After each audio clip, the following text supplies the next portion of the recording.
Welcome to the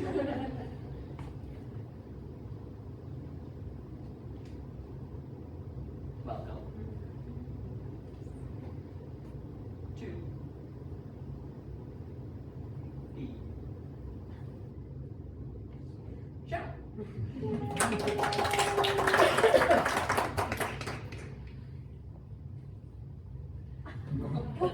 Well, hello everyone, my name's Josiah. How are y'all doing today?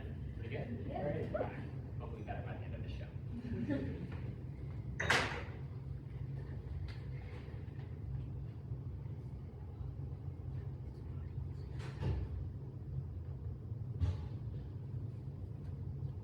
Patrick. Yes. Do you like fruit? Yeah. Okay. I'm gonna have you choose a random fruit. But if I just had you name a random fruit, you'd probably go for something pretty generic, like an apple or a banana. So I'll make sure this is really random. So I figure I've had a table with a bunch of random fruits written on, as you can tell by the title. And these really are all different. For instance, you could choose a watermelon, or a papaya, or a cucumber, because cucumbers are fruits. There's lots of different fruits. All right, so what I'm going to have you do is you're going to hold out your hand like this. You're going to kind of paper on your hand. You're going to lift up to any page, look at the word on that page, remember the piece of fruit, and then shut. All right? Perfect. Hold your hand. So just lift it up to any page. Look at the piece of fruit there. Remember it? Yes. All right, shut it.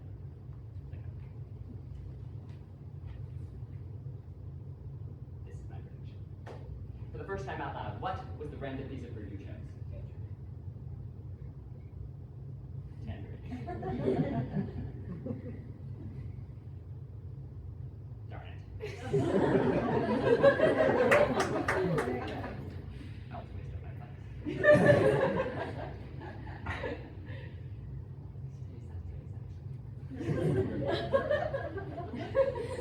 We'll examine this cup and this ball, right? Make sure they're totally normal, no trapdoors, mirrors, hidden secret assistants. Great job, He's my hidden secret assistant. Anyway, the cup. We're going to start with a quick little trick using this cup and this ball. It is called the cup and ball trick. I know. Very creative name. Anyway, the cup and ball trick is a very simple trick. You take the ball, you put the ball into your pocket now.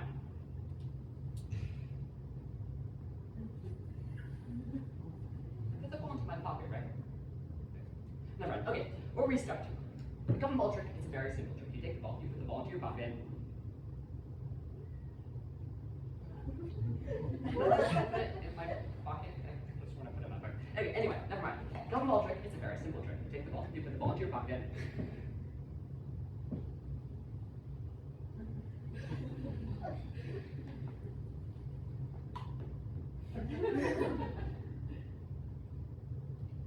I see what's happening. I grabbed the wrong cup. You see, this cup has a trap door in the bottom of it. It's very well hidden. That's what we didn't see earlier. But there's a trap door in the bottom of the cup, and that means the ball can just go right to the cup like that. And what that means is when I put the ball into my pocket, the ball turns invisible, climbs out of my pocket, rolls across the table, climbs up the cup, and drops through the trap door at the top of the cup. That's where you hear it underneath the cup. That's what happened.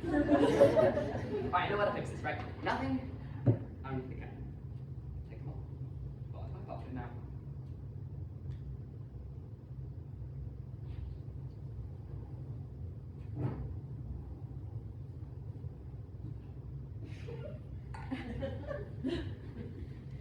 Right, we're going to try this one more time. So the cup and ball trick is a very simple trick. You take the ball, you put the ball into your pocket now. Good, this time actually is good.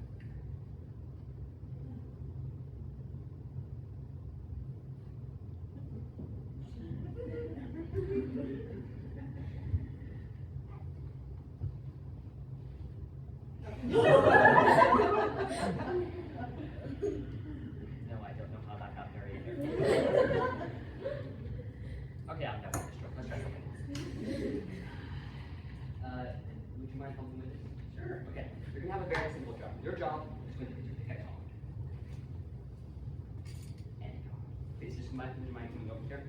Just want you to grab any card out of the center. Right out of the net. Yeah. Just push it up. Okay. You don't look at it yet. Okay. Do you want to change your mind? Because later on you might wish you change your mind, or if you change your mind, you might also wish you can change your mind. So, you want to change your mind? That one? Yeah. Okay. Okay. You sure you want that one? Yes. Perfect. I want you. Okay. I'm going to take that. I'm going to take the deck. In a moment, I'm going to turn around. around, I want you to show that card to everyone, right? Make sure every single person in this audience sees that card, will be able to remember that card, right? You got that? All right, great. So I'm going to turn around. Everyone except for me has to see that card and be able to remember that card. That's important for later. In the meantime, we'll just do card tricks on the wall. The wall's a great audience. All right. Does everyone see it? Yeah. Okay. Perfect.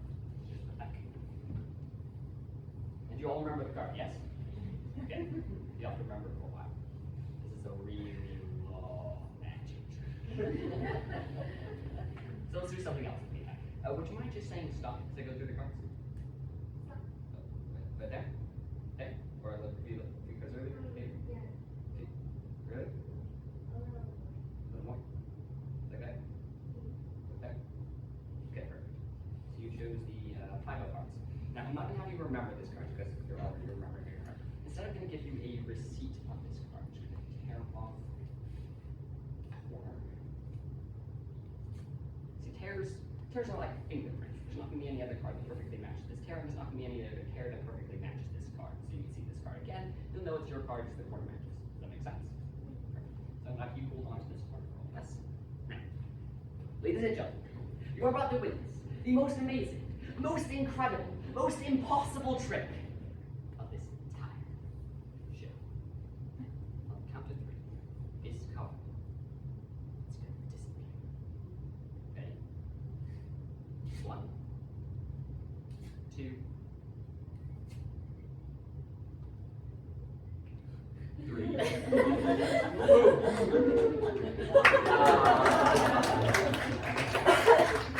Wait, a moment ago, you chose any fruit in the entire world. Any fruit you want, right? What was that fruit again? Still think she got for a while. But that is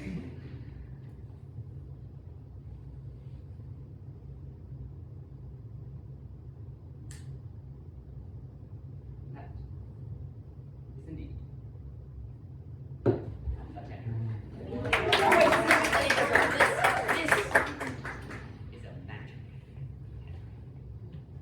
It's going to find your card. In fact, it already has. Could you bring that corner up here?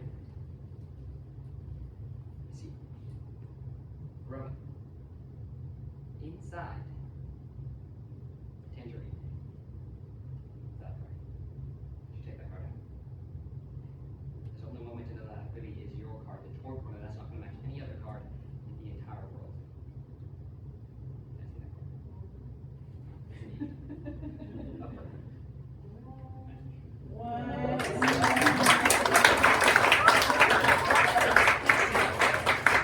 You want to- Oh.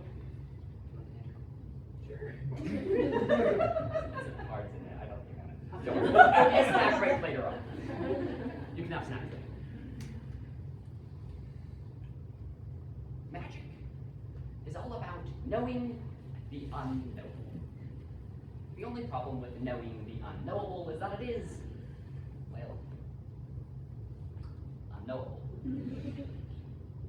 Or is it? Tonight, I'm going to attempt to know the unknowable with you, specifically with you, man. Would you mind joining me up here? Yes. All right, can you all give her a teacher round of applause? All right, I just want you to think of a word, just the first word that pops into your head. Do you have a word? All right, you have a word? Yes. Okay. Now, some of you right now might think that that word is unknowable, but it's not. No, I'm sure you have a great vocabulary, but the average American adult knows about 20,000 words. And I just put you on the spot, which means you're going to go for a word you're probably fairly familiar with. Narrowing it down from only 20,000 to probably only 500. So guessing that word would be cool, be guessing 1 out of 500, but that wouldn't be knowing the unknowable. Out of curiosity, what word did you choose? Tie. Tie. So I mean, that's a word we're all fairly familiar with. Guessing that word would be cool, but it wouldn't be unknowable. That's not an unknowable word. So I'm going to make this a little more difficult for me. I'm going to give you the option to choose any word out of the entire English language. To facilitate this, I have brought with me all 1,669 pages, full of 163,537 entries of Merriam-Webster's New World College Dictionary. Now, for the remainder of the show, I'm going to read the entire dictionary out. But it really is a normal dictionary. There's hundreds of different pages, different words in every page. Do you want to examine the dictionary at all? Okay. Since it's about 1,700 pages there, I want you to name any number between 1 and 1,700. 342. 342. Perfect. I want you to take the dictionary and turn to page 342. All right. You're going to look at the first word on page 342. Let me know when you've got there. All right. Make sure. So let me know when you've got to the word, and make sure you know what it. Yeah. When you've got the page 342. There. Okay, 342. All right. First, look at the first word, specifically the first defined word, the first word in bold. So if the page starts in the middle of the definition, ignore that, just look at the first word. Okay? If you don't know what the word means, look at the definition. That is the point of the dictionary. Creoles.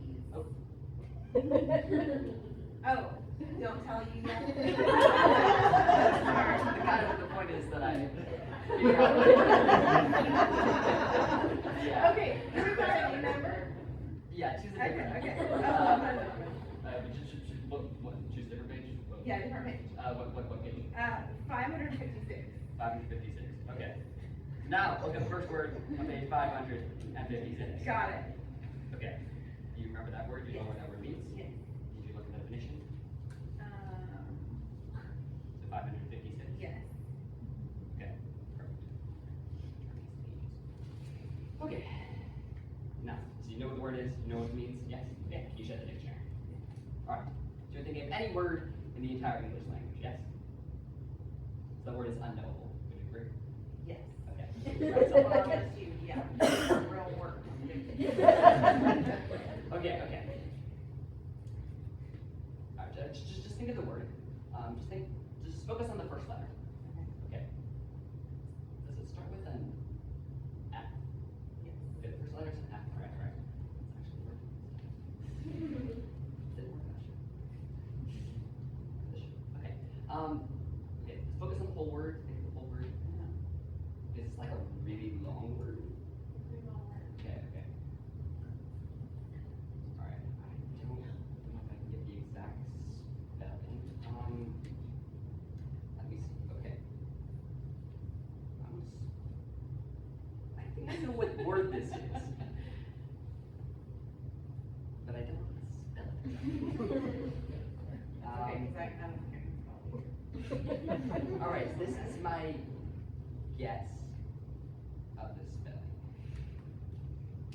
All right. The word that you chose, formaldehyde. Yes. That was no.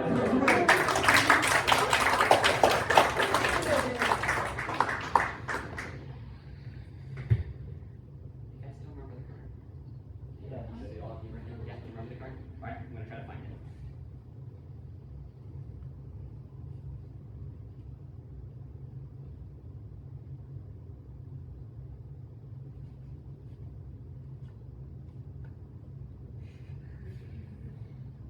You know what? Never mind. We'll do that later. Just keep circling the card, all right? Yeah, we'll come back to that one. You look like I do on the break. What do you do? All right. I'm going to do something kind of strange. Yeah, most of the things I do are kind of strange.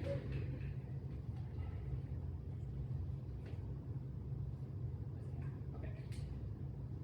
So I've written a playing card on this sticky note. I need to stick this sticky note to your forehead. Okay? But I can't have you see what's written on the sticky note. So you have to close your eyes for a second, okay? Trust me, this will all make sense now. Alright.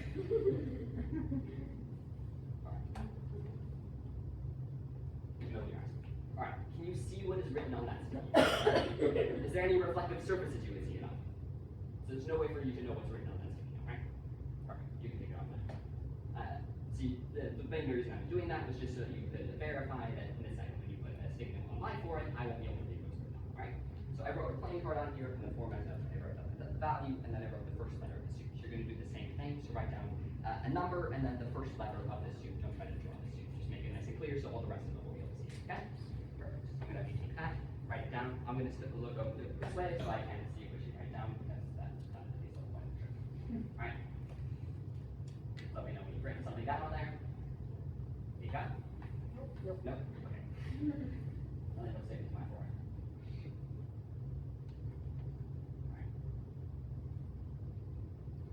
Yeah. Okay. So it's really, okay, yeah, just write down the value and then the first letter of the student. Okay? You got it? Okay, perfect. Two might have been.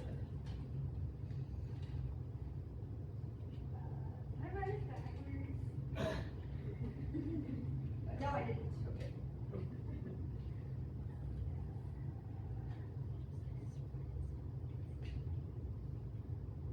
Okay. Can you all see what's written on there? Yes? Can you all tell what playing card that is? Okay. No? Yes. Yes? Yes. Yes. Okay. Perfect. Now this way you're probably wondering why I'm standing here with the sticky notes next to my board as a playing card right now. That's a very good question. Have you ever played the game Heads Up, where you have like your phone and something's written on it, you hold it up to your forehead and you try to guess what that is? Yeah. So we're doing that. I suppose I didn't see it. Can you pick it up and stick it back in my board? Okay, so you get the stickers. Sticky note. It's not a very sticky note. Okay, second. So we're going to try to do that, but with the sticky note and playing card in the middle of the match. Okay? So I'm going to try to guess what playing card you've written down on there by asking as few questions as possible. Okay? So do you think it'd be cool if I could guess what your playing card is with only 3 questions? What if I could figure out what that card is by asking you only 2 questions? That would be very cool. Okay, what if I could figure out what the card is by asking you only 1 question? That would be, The question will not be what is your card. Okay? It's 1 question and 1 question only. Your answer to this question will give me all the information I need to know about what card you choose. Question is, what did you eat for breakfast? Cereal, what kind of cereal? Do you remember what cereal? Nuts. Okay. Did you eat it with milk or just like plain? With milk. That's just different. Right. Is it just like a 1 bowl of cereal? Yeah. Okay. Okay. Yes. Okay, I have 2 guesses. Monkeys. That no. That's not. So that was with milk? Yes, it's alright. Yes. What was the, is it the 4 parts? Part I managed to divide, based purely upon what you ate for breakfast, is indeed the 4 parts.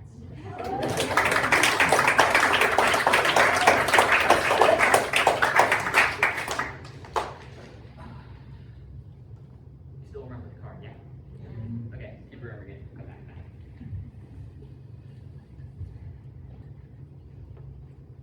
43 quintillion, 252 quadrillion, 889 billion, and 856,000. Just a random number. No, I'm kidding. That's the number of different possible combinations there are. For a Rubik's Cube. Crazy, right? There's 43 quintillion different combinations. And despite the fact there are 43 quintillion different combinations, there's only one we actually care about. The one we have arbitrarily decided to call so.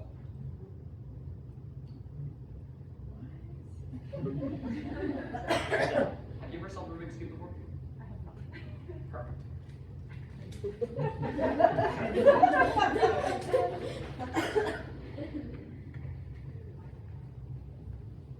You have 10 minutes. Just start turning it randomly. Yeah, just turn it whichever way feels right. Don't think about it too much. Just turn it randomly. And trust me, if you just turn it randomly for 10 minutes, it will solve itself. It's as simple as that. And be glad I gave you that cube to solve. You know, I had you solve a 3x3, which is the standard cube. I could have had you solve a much more difficult cube, like this one.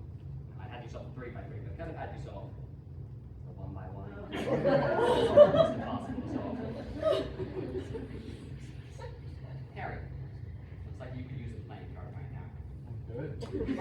Stop. Stop. Right there? Okay. Perfect. I'm not going to look at the card, I'm just going to set it over there. Now, normally my job as a magician would be to find your card. But in this case, that would be pretty easy. I found it! So I'm going to do something a little more difficult. I'm not going to find your card. I'm going to find the 3 cards that match it. So if your card was the 7 of clubs, I find the 7 of diamonds, 7 of hearts, and 7 of spades. So the 3 cards have the same value, but different. No, but yeah, same value, different suits, right? But in case finding the 3 matching cards to a card I don't even know wasn't hard enough, I'm going to do all of that blindfolded. My power of sight has now been removed. Alright. Are these, the cards are face down, right? Yeah. Okay, perfect. I'm going to find the first matching card using one very simple cut.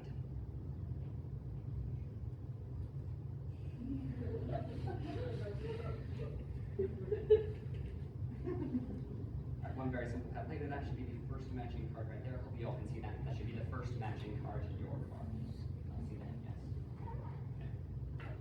Second matching card, I'm going to find with a rather complex cut. Perfect, that should be the second matching card right there. It should match the first card. Don't tell me if it does, but it should match the first card because that should be your second matching card, alright? See that? Perfect. And third matching card, I'm going to find with one very, very complex card. Perfect, that should be the third matching card right there. Again, that should match the first 2 cards. Don't tell me if it does, but it should match the first 2 cards because that should be the third matching card. Right. That should be the 3 matching cards found to a card I don't even know. Blindfold. The card you selected was King of Hearts. Just why I found the King of Clubs, the King of Spades, of Diamonds.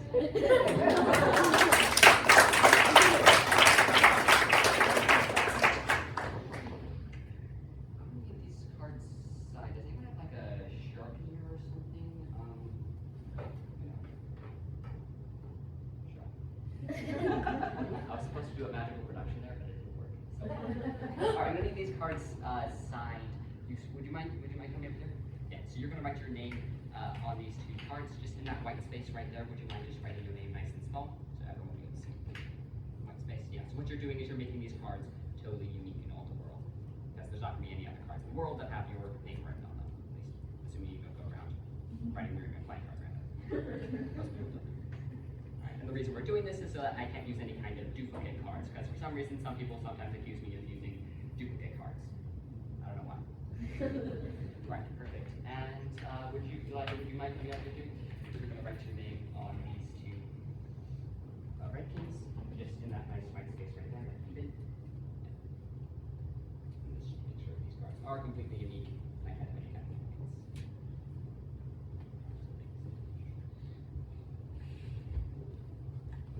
4 signed cards, unique. No. Let's do this.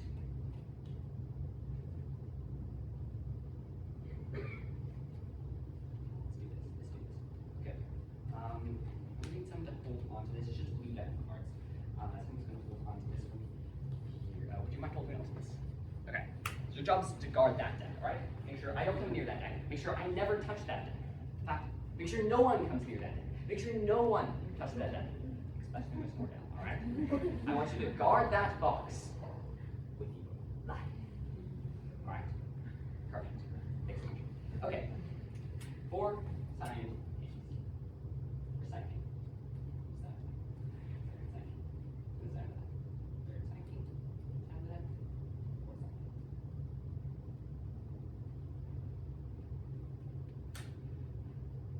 You see, the kings are royalty. They don't like being trapped in the deck with all those commoners.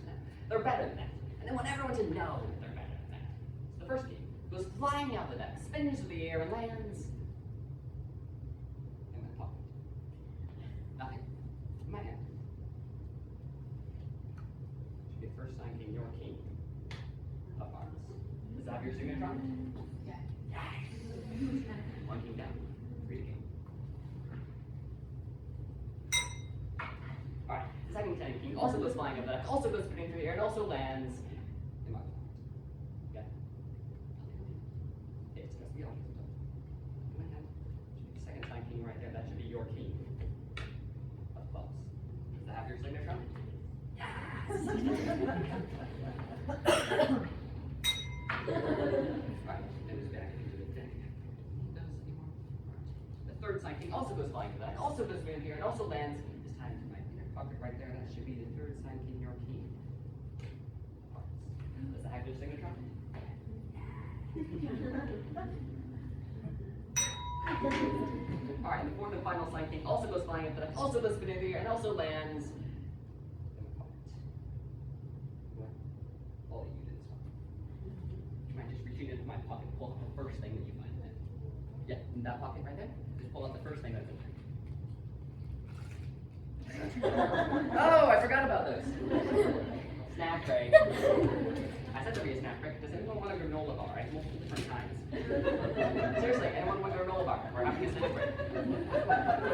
You want a granola bar? Yeah. Anyone else? Do you want one? Back row, back row. Perfect. I'm sorry. I'm out. If I'm having a snack break in my magic jar, I'm eating a snack.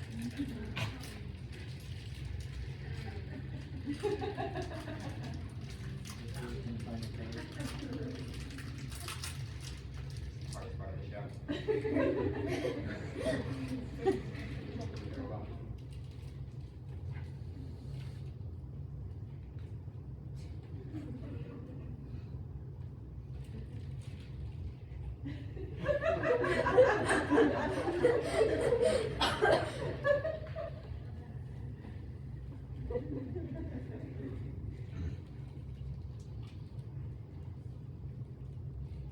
Which card was we talking about? Oh, the king's which card? Good question. Have you seen it? With the king's the diana, no, the king. So the king wants more snacks. That's just a random snack break. Okay, it was just a random snack break. But it was more than just a random snack break. Because he's growing inside the granola bar.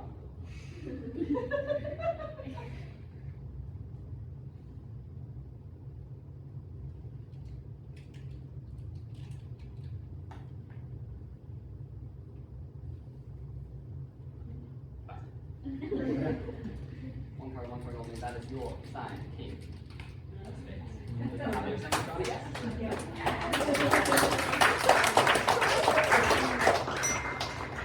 Boy, there's no one king left. One guy who thinks he's better than all the rest of the cards. He thinks he's better than every single card in the entire world.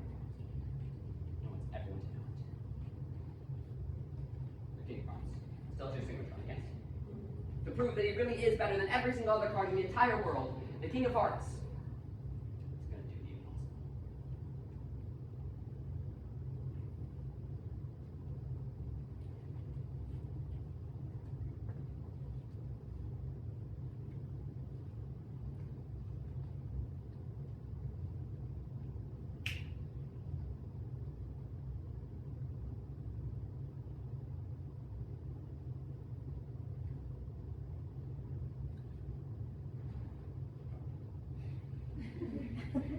Not that Xbox this entire time, right? I never touched it. I never came here, right? I still don't want to touch it. You bring that Xbox over to this thing. Can you open up those cards? Spread them face down on the table.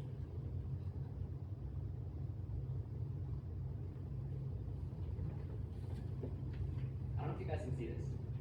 There's one red card milled out of the deck. One red card milled out through deck. Now that red card is your signed King of Hearts.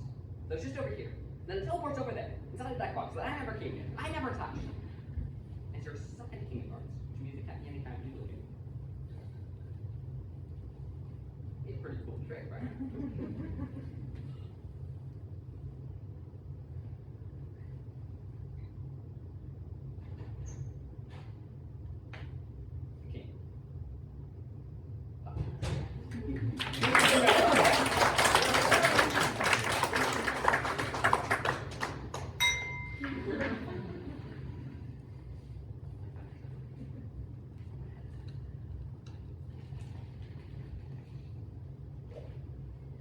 You guys still remember the card, yeah? Yeah? Okay. Keep remembering. I'm just kidding. It's not actually a magic trick. It's a memory test. But keep remembering the card. It might be important later on. You've been mixing up cube this whole time, right? You solved it yet? Come on, the world record's like 2 seconds. It took you 10 minutes. Alright, I'll take that. It actually didn't do that bad of a job, you know. It took the creator of the Rubik's Cube 2 months to solve it for the first time, so not being able to solve it in 10 minutes really isn't that bad. And you did exactly what I asked you to do. You solved this cube. Trust me, it really is solved. Just not the way you think. See, solved is subjective term. There's no real reason to call one cube solved over another. No, we just have arbitrarily decided that if one cube matches this particular pattern, that cube is solved. So the only reason we call a cube solved is because it matches the standard we already have. So this cube is solved. But it's not solved for the standard you have in your hands. It's solved for different.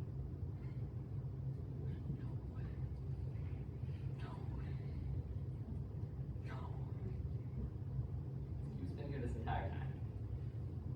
At the very beginning of the show, I took it out to show it to all of you in all 6 sides. And a second over here, you all promptly forgot about it for the rest of the show. But you didn't really forget about it. Because when I showed it to you on all 6 sides, the pattern of this was subconsciously impressed upon your mind. And so when I gave you this cube for you to mix up and told you just to turn it randomly to solve it, you did turn it randomly to solve it, but not for the image we all have in our heads. You were trying to solve it with this cube.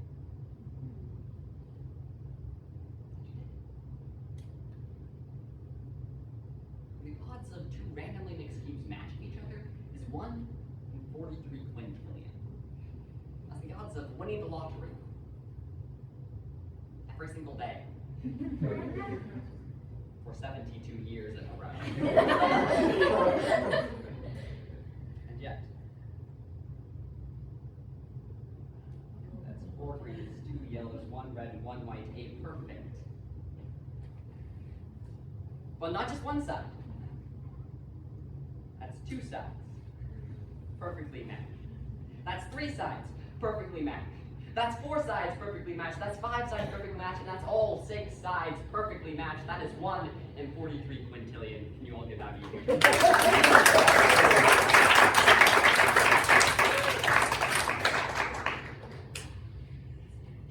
bet you're expecting me to ask if you remember. But not. So hot. Money. I like money. There's no one here of a dollar bill that I could borrow? Like a $1 bill? You need a $1 bill? You have a $1 bill?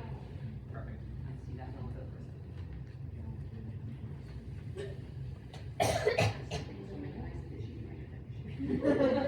No, okay, actually, I'm gonna have you hold on to this for a second. You're going to write down the serial number of that $1 bill, okay? So I'm going to do that.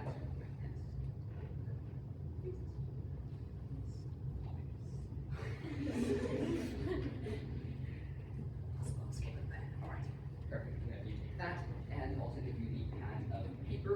You're going to write down the serial number of that $1 bill. So don't write down the letters, just the random 8-digit number in the middle, okay? So you got that. Make sure you write it nice and neatly so everyone will be able to see it, because in a moment we're all going to be relying on your handwriting. So it's bad and we're all going to be judging your handwriting. So every single dollar bill in the entire world has a unique 8-digit serial number that no other bill has on it. You're writing that down because it might be important later on. Just me.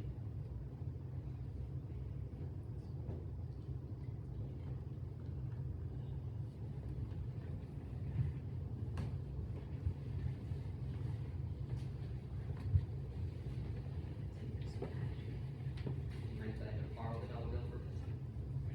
You're probably getting that. Probably.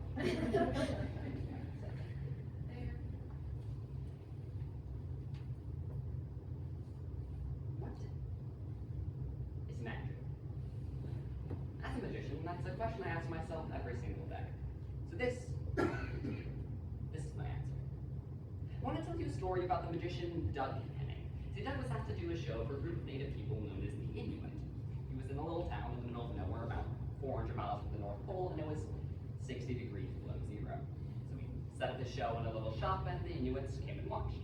They sat on the floor in their parkas, and Doug did his show. But the entire show, they never laughed, never said a word, and in the end, nobody applauded. Count you guys. But they stared at Doug like he was the most fascinating thing they'd ever seen. So at the end of the show, Doug asked, well, did everyone like the show? Yeah, we liked the show, the Inuits replied. Did everyone like the magic? Doug asked. the magic that he was replying. What magic? Like I explained, he was trying to entertain people. Well, entertainment is good, he was replying, but why are you doing magic? The whole world is magic. It's magic when the snow falls. Each like intricately different and exactly the same. That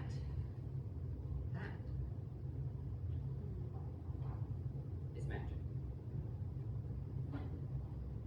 But I made a beautiful silver ball float through the air, Doug replied. That's magic. There's a giant flaming ball of fire that floats through the sky every single day, and it's light and warmth that hate the Inuits replied. That is magic.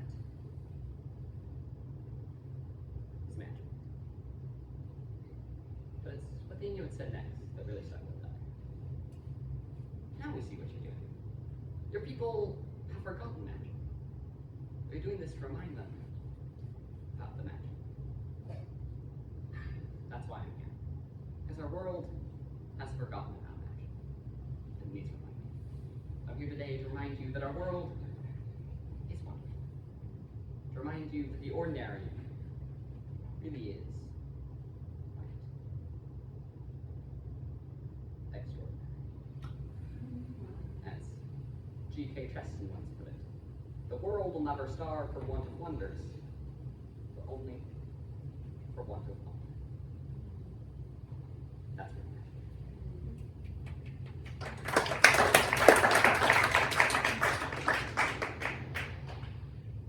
But the card tricks are cool too. So I'm going to end the show with one last card. You see, every card trick you've ever seen happens the same way. You pick a card, it's lost in the deck, I find it, and the crowd politely applauds. Tonight, I want to do something better. I want to do something a bit more fun. I'm going to just have a single card taken down. I'm going to have 7 cards left. 7 cards hopelessly lost in the deck, and 7 cards found at 7, increasingly. So, let's have some cards just. Mr. Rett, would you mind saying stop? I think the cards just say stop. Say stop. Stop. Right there? Yep. Okay, perfect. I'm going to have you take a card. And would you mind taking a card as well? And Carrie, would you also say stop? Stop. Right there. Take a card, and you can take a card as well. This 1, 2, 3, 4. Good. Actually, would you mind saying stop? Stop. Right there. Card, and you can take a card as well. And if you look at your cards, make sure you'll be able to remember the cards. If you don't remember the card, check that's what they are. Alright, would you mind putting your card back in your leg? I haven't looked at it yet. You can look at it and remember it, because if you don't remember it, Yeah. you can show it to someone next to you if you mind, if you want to, or not. Alright. Just put it back. Okay, since you're so picky about putting the cards back, why don't you go put the other cards back too? Okay. Just go down the line.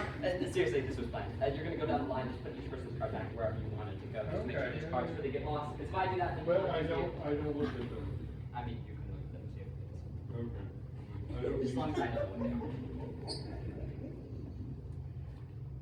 Because if I do this, then people accuse me of doing some kind of weird sleight of hand thing. You can control the cards where I want them to go, and I don't want people to accuse me of doing that. So, I'm doing this instead.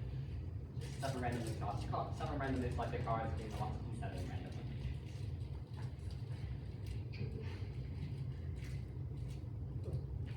All right.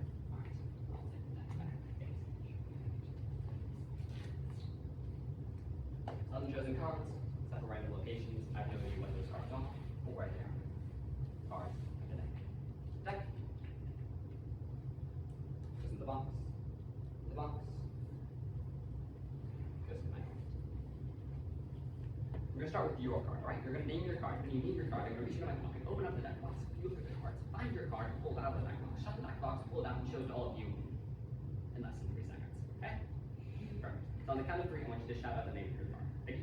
1, 2, 3. 3 times. By the way, that box is still shut. So great. So the 3 diamonds. The 3. Okay. 6 more again.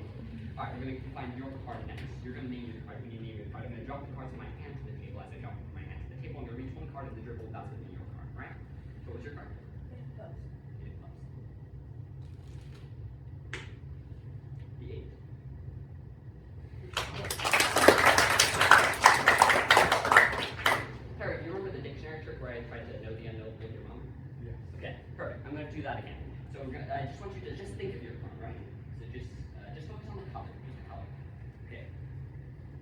black card? Yes. If it's a black card, it's a spade, yeah? Yes. Spade, okay. The number card on the face card, right? Yes. Okay. Parlour low is the card, right? Yes. Okay. Do you think of the three of spades? Yes. Okay. Open up a portal. There's space and time in between these two cards. Reaching that portal, grab one card, that should be your three.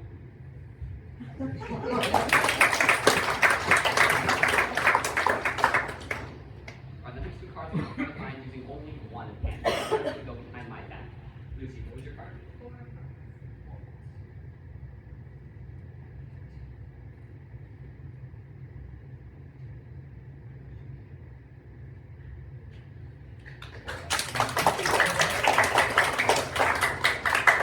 And Michaela, what was your card? Right to the bottom. On the bottom, that should be eight cards. Oh, wait, that's different. Well, I said to find your card with one hand, but I never said which. What was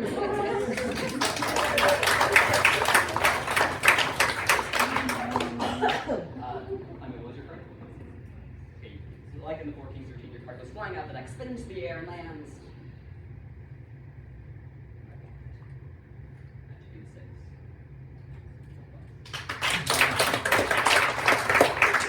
Final card, your card, you name your card. It's also going to go flying into that. Also goes spinning through, and this time it's going to land in my hand. Probably, if I can drop it. What was your card? It's a lot cooler when I catch it. So that's the 4 of clubs.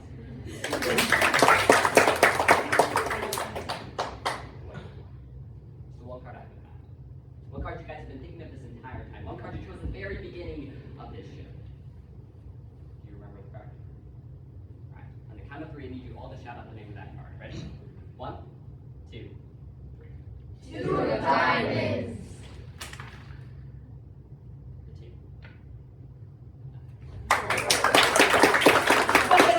You see, before the show even began, I knew you would choose the 2 of diamonds. I did. And so I made a prediction. You see, I went to the store and I bought a gigantic deck of cards. And I went through that gigantic deck of cards and I pulled out one gigantic card. And I took that gigantic card and I taped it to my back. It's been there. Taped to my back. I think it fell down.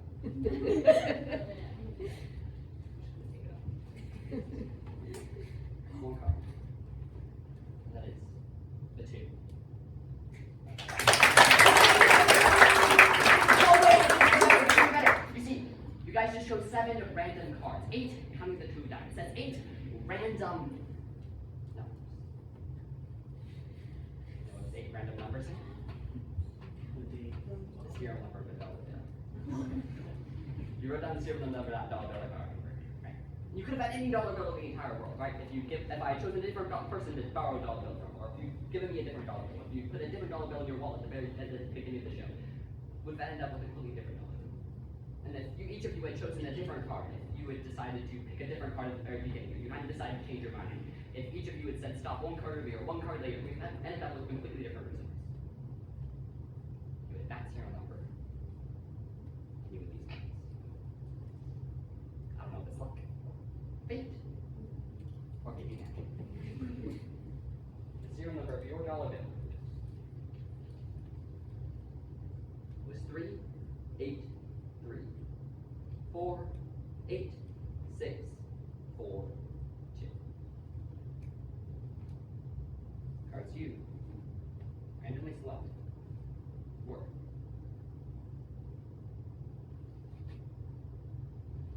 3, 8, 3, 4, 8, 6,